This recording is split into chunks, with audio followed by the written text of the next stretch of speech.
Since the 1990s, the number of reported cases of autism has risen dramatically. But what exactly is autism? And more importantly, how do parents and families cope with it? Tony has more in today's Better Parenting. Those are the big questions. What is autism and how do families deal with it? Well, we're about to meet a family who can help us answer both of those questions. Jordan is 20. He has autism. His mom, Lisa Lieberman, is a licensed clinical social worker, and she's actually written a book about helping families care for a family member with a disability. Autism is a brain difference.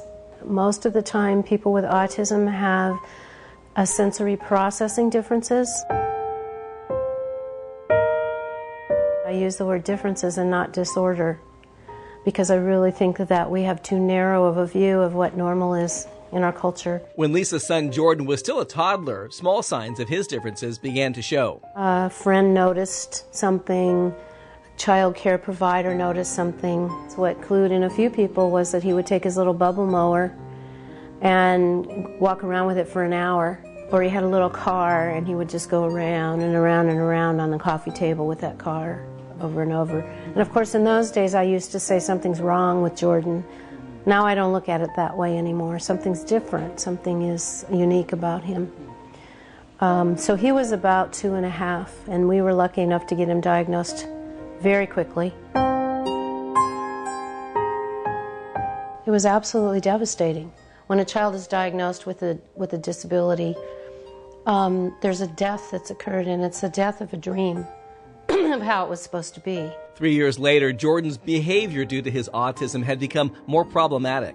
Jordan was tearing things off the wall at school and kicking his aide and turning over furniture, and he went through 30 shirts, chewing holes in it. He was so stressed out. He was in a situation where people didn't understand him. Eventually, Lisa did begin to understand Jordan, and more importantly, she began to include him in a meaningful way in the process of his development. When we became partners, that's when things shifted, and he really blossomed. And so did I as a parent. You know, that's what I tell people, that your child grows, but so do you.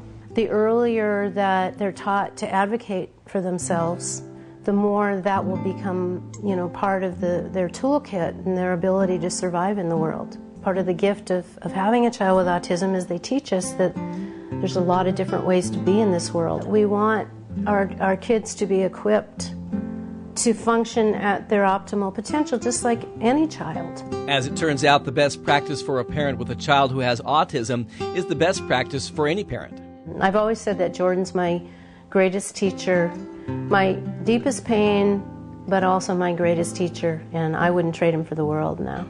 He's just turned into a really fine human being that has so much to offer. And he feels good about himself, and isn't that our ultimate goal as parents?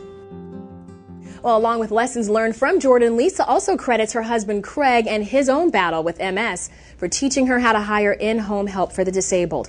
That information can be found in her book, A Stranger Among Us, or you can go to our website, better.tv, for more information.